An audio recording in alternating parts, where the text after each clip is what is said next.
Hi guys, today we'll talk about how can you disable this sign or know how you can do that on your Fast Body app.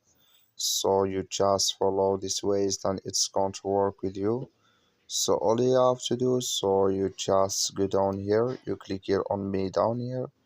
When you just click here on me, so then it's going to take you to this list. It's going to show for you like this here. So then all you have to do, you just go here above this sign, click on it here. When you just click on it, it's going to show for you a list like this here. Then all you have to do now, just click here on notifications, so just click on it. Then you come to next step here, come here to so here start of fasting period here. When it starts clicking this sign or this color, like you see color, it's gone. That's mean it's disabled with us now. That's all you have to do. That's all. Thank you for watching. Don't forget to support us by like and subscribe.